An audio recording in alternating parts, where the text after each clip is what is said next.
Bring us the message. The Lord's my shepherd, I'll not want. He makes me down to lie in pastures green. He leadeth me in pastures green. He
Good morning.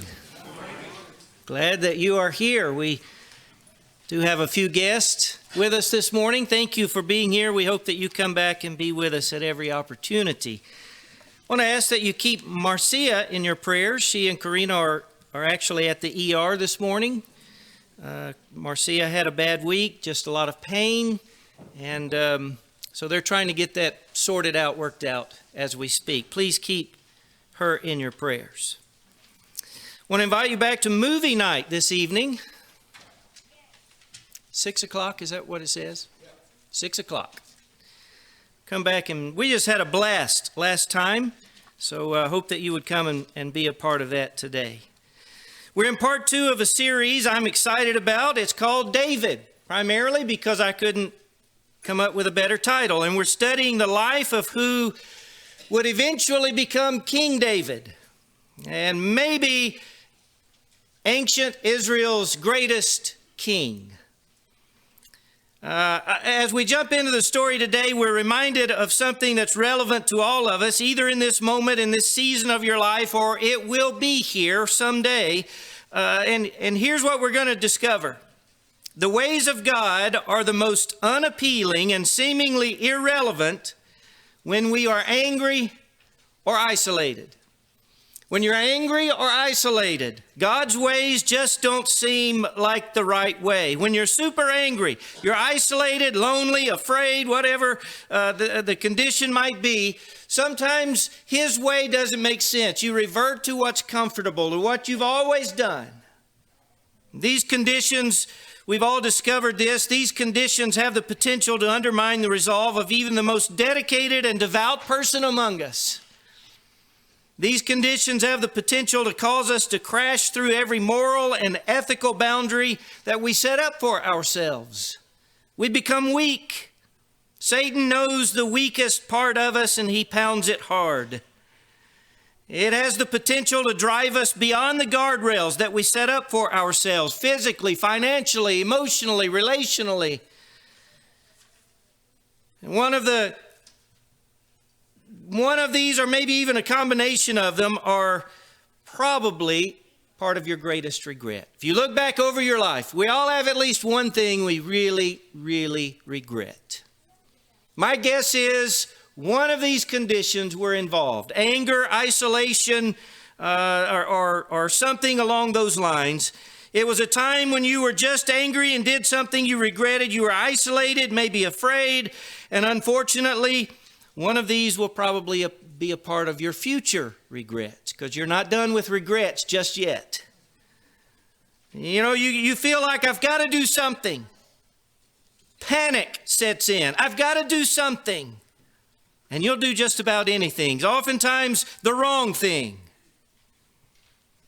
Now the story of David, and this will make sense. David had two colossal failures in his life that we know of on record. One he's very famous for. That happened when he was in his 50s. He has become king, and it's the one that you know he was walking on the rooftop when he should have been at war, and Bathsheba and all that stuff. That's not the story. We're talking about the other colossal failure in his life. He's in his 20s. You never did anything you regret in your 20s, right? This is the colossal mess up he's not famous for, but I think it's one of the most interesting, one of the most dramatic stories in all of Scripture, certainly in the Old Testament, following his defeat of Goliath that we talked about last week. If you weren't here, didn't hear last week's message, go to Facebook or YouTube or wherever and get caught up. But last week we followed him into the valley of Elah, where stands the giant named Goliath. He kills Goliath. He becomes the most famous person in Israel. He's about 15 years old. Isn't that incredible? About 15 years old. Everybody knows his name at 15. They're writing songs about him. The king realizes this young man has a lot of potential. This young man has a lot of influence. King Saul is Israel's first king, and he is extraordinarily insecure. He comes up with a plan that might have been a good plan if David hadn't been who David was. He offers one of his daughters to David in marriage, and David's response is very interesting. His response is, I am not worthy to be the king's son-in-law. My family's not a famous family. My family's not rich. I don't think I'm worthy. Plus, he was about 15 years old. So he says, I'm just not the right person. I don't know if I'm the one that should really be your son-in-law. But anyway, David refuses the king's offer to be his son-in-law. And people are like, oh my goodness, this kid is amazing. He's smart. Who would refuse that kind of offer? What a humble kid he is. Time goes by. Saul is continuing to look for ways to control David. David falls in love with one of King Saul's other daughters. Her name is Michal. Say that, Michal. Not Michael, Michal. So David falls in love with Michal, and they get married, and he becomes friends with King Saul's son, whose name is Jonathan. The next thing you know, King Saul realizes this kid coming into the family is all right. He's okay, but soon that would change. He's so powerful. David is so influential. King Saul gets very, very jealous. Time goes by, about 7 years. David is at the moment in King Saul's favor, then he's out of King Saul's favor, and then he's back in. But mostly he's out of King Saul's favor. On one occasion, maybe actually more than one, King Saul decides, I got to get rid of this kid. We just have to get rid of him. But I don't want to be the one to do it because everybody likes him. If I do it, I'm the bad guy. So he would send David on these impossible missions. Does that sound familiar? Wonder where David learned this. He would send him out on these impossible missions, and David would come back alive and successful, and people loved him even more. So it escalated to the point that King Saul's just had enough. So he invites him to a particular meal, and dinner with the king is kind of a big deal. I mean, that's just something important. Dinner's the big meal of the day in ancient times, and if you sat or ate at the king's table, it's an extraordinary honor. David would sometimes show up, and sometimes he just didn't. And he kept missing dinner. And every once in a while, King Saul would say to Jonathan, "Where's David?" David would cover for him. "Oh, I think he's out doing this or he's out doing that." And finally, one night at dinner, the whole family's gathered. It's a big deal. King Saul loses it, and he just explodes. And here's what the text says, and you have to get ready for this because this never happens at your house, I'm sure. Saul's anger flared up at Jonathan. It's at the dinner table. The whole family's sitting there. And he starts calling Jonathan and Jonathan's mother every name in the book. "You son of a perverse and rebellious woman, you." That doesn't happen at your house, right? Please tell me that doesn't happen at your house. "Don't I know that you have sided with the son of Jesse?" Saul is like, "I've had it. I'm done pretending. I can't fake this anymore. That mother that bore you, Jonathan, I don't like either one of you." I think there's some marriage issues here. Back in these days, there were always marriage issues because you had too many marriages. They had favorite wives, and that created issues. That's another sermon for another day. But this goes on. As long as the son of Jesse lives on this earth, and this is the real issue, neither you nor your kingdom, he's talking to Jonathan, expecting that Jonathan is the next king, neither you nor your kingdom will be established. He is punishing death on Jonathan. He is threatening death. "Neither you nor your kingdom will be established. Now send someone to bring him to meet me. He must die." And then he storms out of the room. Jonathan does indeed go and finds David, and he says, "David, you got to leave town." He doesn't bring him home to Dad. He's covering for him. He says, warning him, "Get out of here. Get out of town. It's worse than that. You got to leave the country. My father's not going to rest until you've been arrested and until you die." He's threatened by your influence on this nation. David is about 22 years old now, and suddenly he's afraid for his life. He is absolutely afraid for his life. Where he once stood up to a giant with a small stone and a slingshot, now he is afraid and he's running. He's been rejected by the man that he's risked his life for over and over. He's feeling rejected by the nation that he's risked his life for over and over. And in this particular case, he hasn't done anything wrong. He's abandoned. He's angry. And he does what many of us do when we're abandoned and angry. Maybe we're afraid. He panics. And in the state of panic, he runs. Now, there are people watching us as we struggle with some of these things, anger and isolation and fear. And as people watch, they're wondering, what will they do? I want you to look back on some season of your life when you really had that regret. Ask yourself why you did it. Why did I do that? What caused me to do that? If I had one do-over, this would be it. Why did I go there? Why did I do it? Why did I say yes? Why did I spend that money? Why did I whatever? Well, in David's time, the tabernacle was in a city named Nob. Probably not how you pronounce it, but that's what we're going to go with. N-O-B, Nob. And because the tabernacle is there, the priests are there, and Ahimelech is the priest, the high priest at the time. Ahimelech is there when David shows up. And he trembles when he sees him, and he asks, David, why are you alone? Why is no one with you? Because see, every time David shows up, you knew about it far ahead of time. He had 1,000 soldiers that traveled with him, the bodyguard. These were his men. And now he's showing up all by himself. Ahimelech has never seen David by himself, and suddenly he shows up by himself. He's a little nervous, a little disheveled. Ahimelech's looking around. What's going on? This has never happened before.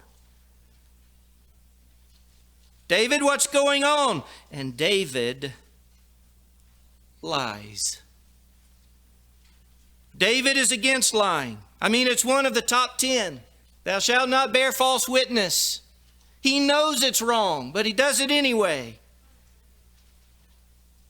David, at this particular time, could walk over to the Ark of the Covenant that housed the original 10 Commandments.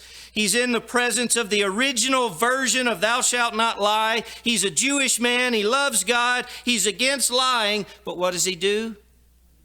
He lies. Why is he lying? Because he's afraid, because he's isolated, because he's angry. And when you feel these emotions, you tend to ignore what you know is right.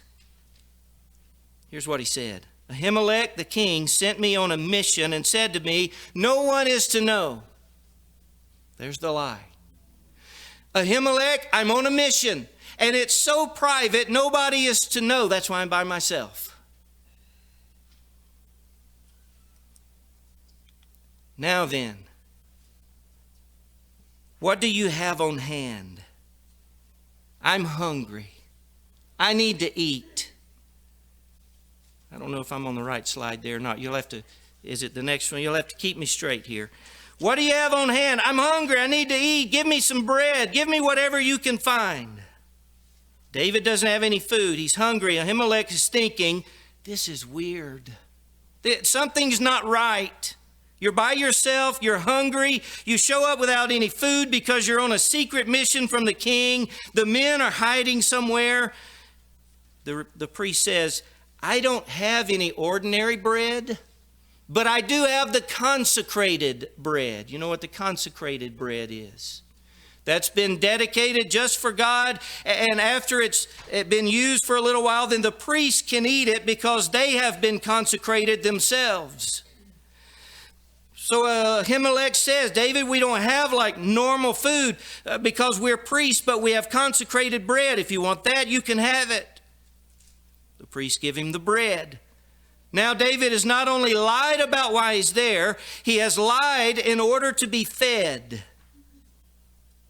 And if you were here last week, what happened to the David that says, in you, Lord, I put my trust. My hope is in you all day long.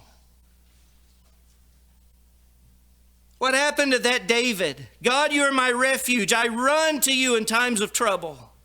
What happened to that David? The story gets so intense now. There's so much drama in this next part. I'm really hoping that somewhere in the drama God will speak to you in your life. Do you have a sword? Do you have a spear? David is asking the priest. Do you have a sword? Do you have a spear? This is when Ahimelech gets a clue. Something is not right. Okay, let's just hold on. Wait a minute. You are the most famous warrior in the nation. You show up by yourself, hungry, no food, and you don't have a weapon. David says, do you have a spear? Do you have a sword? I'm not particular. I haven't brought my sword or any other weapon. I'm on this secret mission, and I left so urgently I forgot to bring a weapon. Do you have one? He's asking a priest. Do you have one? And it's something here that's so amazing because you really need some background music or something. David is transported back in time. Not literally, but mentally. He's got to go back in time because Ahimelech says, hey, David, you remember the sword of Goliath? You donated that to us. We have that. We have Goliath's sword. Does God ever knock you upside the head? I mean, like sometimes he's trying to get your attention, and so you've ignored everything, so he just gets a 2x4 and knocks you upside the head. That's what he's doing with David, but it's not working. David still doesn't see it. Here is this giant sword. He would put it in his tent immediately after killing Goliath. It was dedicated to God. It was out of gratitude to God. But later he would give it to the priests, and they have been keeping it. What happened to the clear-eyed, courageous shepherd boy who looked at a giant, a battle-hardened warrior, and said, you come to me with sword and spear. I come to you in the name of the Lord of hosts, the God of the armies of Israel, whom you have defiled. And today, Goliath, are you taking notes? Today you will die. What happened to that David? The one who said the battle is the Lord's and he will give it into our hands. What happened to that kid? The one that would run toward danger in faith is now running away from danger in isolation, fear, anger.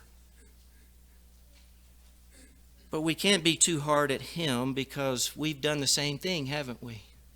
We found ourselves in similar shoes. Every one of us, that one thing that we deeply regret is probably described in this particular situation. Fear and anger and isolation have shown up. These giants have the potential to cause all of us to forget the defeated giants in our lives. The sword of Goliath, the Philistine whom you killed, we have that. And David says, give it to me. There's none like it. David takes matters literally into his own hands. He lies. He's running from a crazy King Saul. And get this, this is amazing. He is running with a sword that was last wielded by a warrior who was defeated by a 15-year-old boy. That's the sword he wants. It doesn't even make logical sense. He should have seen it. It's too big to miss. And that's where we find ourselves, isn't it? I want you to think about David. I've got some more to the lesson, but I ran out of time putting it on the screen, so you're going to have to follow along. If God were with me, if he were really with me, this wouldn't be happening. That's what we start thinking. That's what David is thinking, and that's what we think. When we look around and we don't see God anywhere,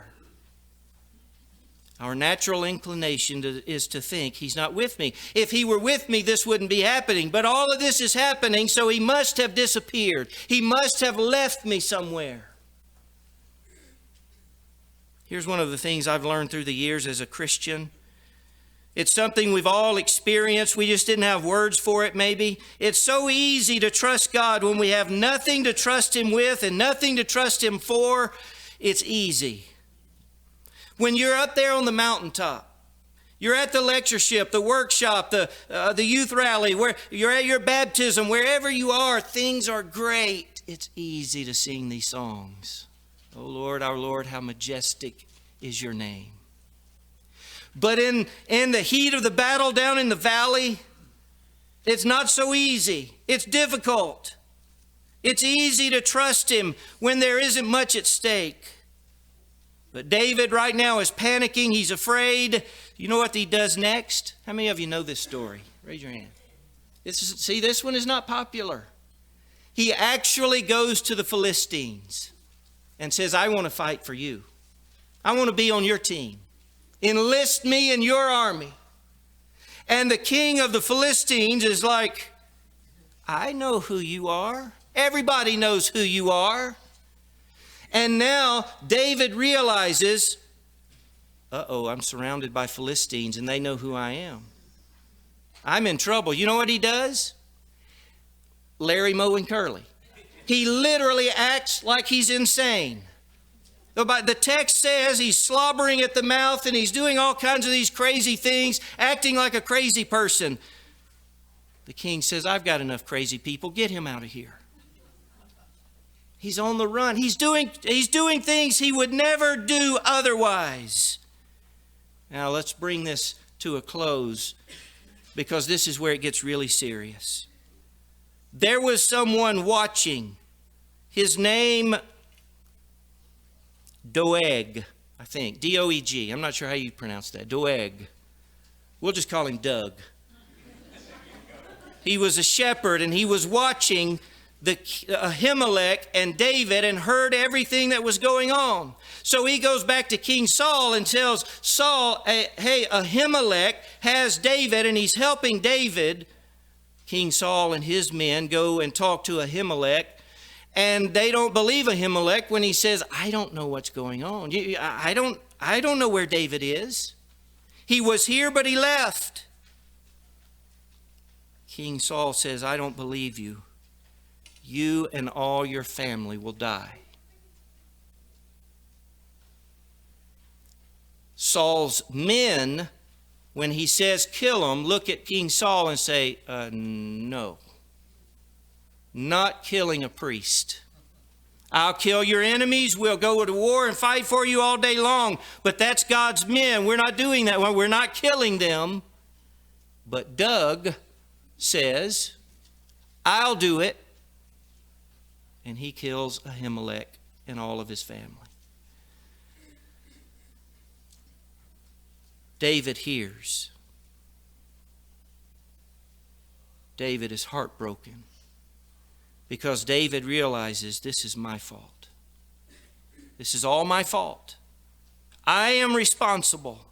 Do you want to know why David is the man after God's own heart? Not because he was fearful and ran from Saul. Not because he was strong and fought Goliath. It's because of this. Because when it came time and he had to recognize, I've done something wrong, he was heartbroken. And he had to fix it. Well, this he can't fix. He can't bring them back. He can't bring a whole family back to life. But he can repent as best he can and follow God as best he can. So as we continue throughout this month looking at King David, would you also look at your life? Follow him in the ways that we can and learn from him in the ways we can't. We're about to sing a song of encouragement. As we sing this song, would you examine your life? If there's some way we can help, we can assist, we want to do that. You have a couple of options. One, if there's something private, go to the office over in the back corner and one of our shepherds will meet you there to pray with you and for you. If it's public, just come up here to the front. You and I will sit on one of these front chairs and talk about what's going on. We'll pray for you, hold you accountable, whatever we can. Would you come to the front as we stand and as we sing?